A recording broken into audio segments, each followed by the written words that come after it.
guruhan untuk menjemput Lee karena ia harus pindah ke luar negeri dan meninggalkan semua seni bela diri yang sudah dipelajarinya sejak kecil. Lee sempat mempertanyakan kepada ibunya mengapa harus meninggalkan semua ini. Namun ibunya berkata bahwa ini sudah saatnya memulai hidup baru. Tentu saja Lee tidak bisa berbuat apa-apa dan akhirnya ia harus pindah ke New York. Di sini mereka akan tinggal di sebuah apartemen kecil dan tak lupa Lee membawa foto saudaranya yang sudah meninggal dunia. Malam ini Lee mencoba mempelajari lingkungan barunya dan mencari makan malam. Pilihannya tertarik kepada salah satu kedai pizza di sebelah apartemennya. Namun saat ia ingin memesan makanan, jawaban dari pemiliknya malah kurang mengenakan dan bahkan terkesan mengolok-ngolok Lee yang berasal dari negara lain. Anak pemilik kedai pizza ini pun langsung mengambil alih pelayanan dan menjelaskan kepada Lee bahwa pizza yang diinginkan oleh Lee tidak tersedia. Sebagai pendatang tentu saja tidak akan mudah bagi Lee untuk terbiasa dengan kota yang memiliki budaya sangat berbeda. Namun saat pulang sekolah, Lee tak sengaja bertemu kembali dengan gadis kedai pizza. Lee mencoba berkenalan dengannya dan menemaninya membeli bahan-bahan untuk kedai pizzanya. Namun di tengah perjalanan, Lee salah fokus dengan salah satu gym yang menjadi pusat pelatihan karate. Namun teman barunya di New York mengatakan bahwa sebaiknya Lee jangan pernah berlatih di tempat ini. Ternyata gym ini merupakan tempat latihan mantan Mia. Mia tidak mau Lee langsung mendapat masalah karena Lee baru saja pindah ke negara mereka sebab mantan pacar Mia ini memiliki kestabilan emosi yang sangat buruk.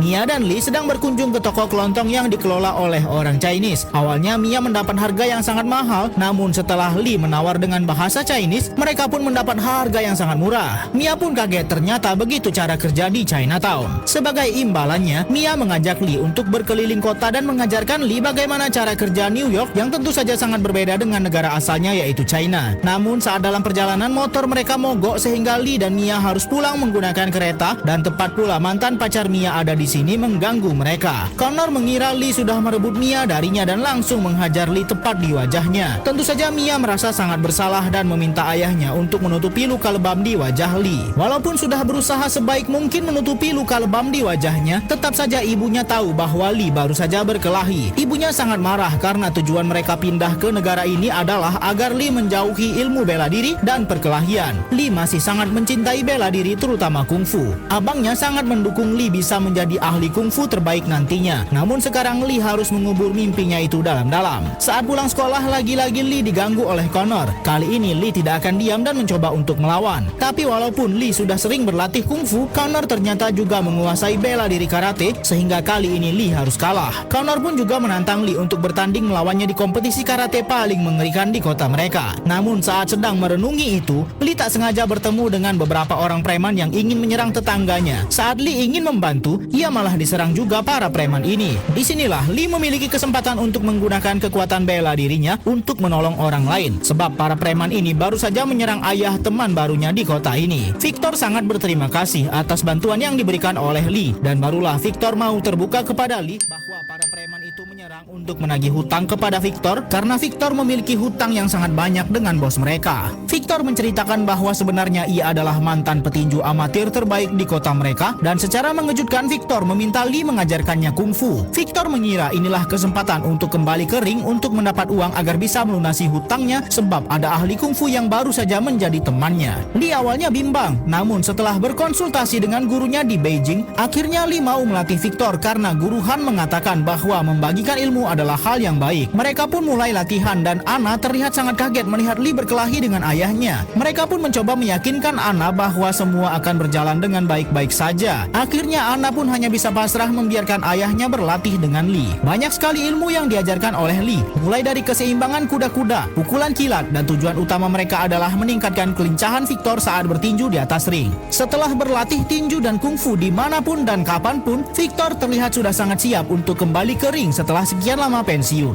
Hubungan Lee dan Victor juga semakin dekat dan saat inilah Lee menjelaskan mengapa ia tak mau lagi bertarung. Ibunya melarang Lee mendekati pertarungan karena Lee telah kehilangan abangnya karena ada yang dendam dengan abangnya sebab sudah dikalahkan saat pertarungan kungfu. Saat ini Lee juga sudah semakin dekat dengan anak Victor yaitu Anna. Namun Lee sempat dikecewakan karena melihat Anna malah kembali dekat dengan mantannya. Namun Anna menjelaskan itu hanya salah faham dan Anna pun ternyata juga menyimpan perasaan kepada Lee. Namun baru saja mereka akan mendekat, ayah Anna malah datang. Victor sudah berlatih banyak dengan Lee untuk mengembalikan kemampuan tinjunya. Sebelum bertanding, terlihat Anna sangat mencemaskan ayahnya. Anna dan juga Lee hanya bisa memberikan dukungan dari luar ring. Victor terlihat sangat kesulitan di babak awal dan Lee terus memberikan semangat dan arahan kepada Victor. Dukungan dari Lee dan juga anaknya sangat berdampak positif pada performanya. Victor sempat menyudutkan lawannya, namun Mafia di pertandingan ini terlihat sangat cemas karena ia sudah memasang taruhan yang banyak untuk lawan Victor. Mafia itu pun mengarahkan lawan Victor untuk melakukan pukulan ilegal sampai membuat Victor tak sadarkan diri. Melihat Victor yang terkapar membuat Lee tertegun dan ia tak bisa berbuat apa-apa. Ia kembali mengingat traumanya karena kejadian seperti ini sempat terjadi kepada abangnya yang sudah meninggal dunia. Anna begitu kecewa melihat sikap Lee seperti ini. Ibu Lee yang juga merupakan dokter di rumah sakit ini sangat marah kepada Lee karena ternyata diam-diam Lee kembali masuk ke dunia bela diri. Walaupun bukan dirinya yang bertarung.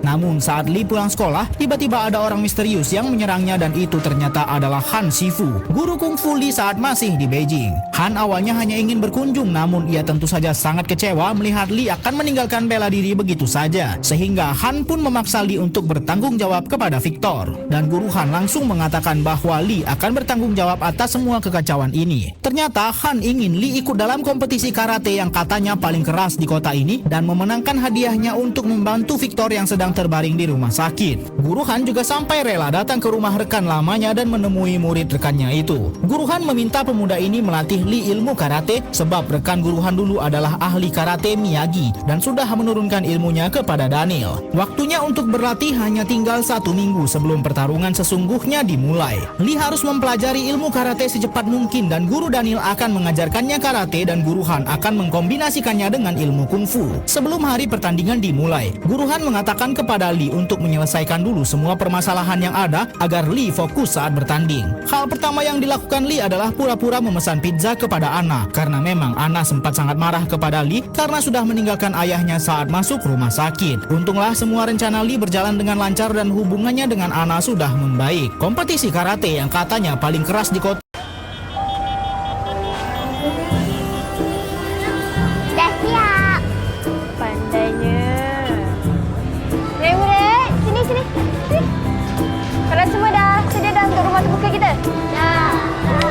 ini pun segera dimulai dan Lee akan mulai dari babak 16 besar. Tentu mudah saja bagi Lee untuk lolos ke babak berikutnya dan latihan yang diberikan kepadanya pun juga semakin intens agar perjalanannya menuju final bisa mulus. Pertandingan perempat final dilewati dengan mudah dan saat lolos ke semifinal Lee mendapat lawan yang cukup keras, tapi tetap saja ia bisa menang. Namun saat pertandingan selesai, ajudan calon lawan Lee di final malah ingin menyerang Lee. Untunglah kedua guru Lee langsung melindunginya dari serangan tak terduga ini. Pertandingan final kompetisi karate yang katanya paling keras di kota ini akan segera dimulai. Lee sebagai pendatang baru tentu saja dipandang sebelah mata karena lawannya adalah juara bertahan. Tapi Lee sama sekali tak gentar karena kedua gurunya sudah memberikan latihan yang jauh lebih keras dan mengajarkan Lee ilmu baru untuk mengalahkan musuhnya di final. Connor sama sekali tidak menghargai Lee sebagai lawan dan terkesan meremehkannya. Memang sejak pertandingan dimulai, Lee cukup tertinggal dan Connor mendapat poin terlebih dahulu. Lee seketika lupa semua ilmu yang sudah diajarkan dan dirinya sudah tertinggal 4 poin. Ia mencoba untuk lebih fokus lagi dan mempelajari gerakan Connor. Akhirnya pelan-pelan Lee mulai mengejar poin. Seketika semua sorakan mulai mendukung Lee, apalagi ibunya juga hadir dalam pertandingan ini. Pada pertarungan inilah ibu Lee pertama kali memberikan dukungan secara langsung kepadanya. Pertandingan semakin sengit, namun Lee sempat mendapat serangan yang cukup fatal sampai membuatnya terbaring cukup lama. Lee sempat teringat dengan semua kekalahan teman dan keluarganya dulu dan ia tak mau hal itu terulang kembali. Lee langsung bangkit dan memberikan serangan pamungkasnya yang sudah ia latih bersama gurunya. Connor mengira Lee akan melakukan gerakan yang sama saat mereka sempat berkelahi sebelumnya. Namun kali ini Lee sudah mengubah gerakannya dan membuat Connor terkalahkan dalam satu tendangan. Connor sempat tak terima dan ingin menyerang Lee dari belakang, namun untung Lee sempat melindungi dirinya. Lee sempat ingin menghajar Connor, namun gurunya tentu saja tak mau hal itu terjadi karena tidak sportif. Akhirnya Lee benar-benar menunjukkan sportivitasnya dan Connor pun akhirnya mengakui kekalahannya. Tentu saja ini menjadi kemenangan besar bagi Lee dan teman-temannya.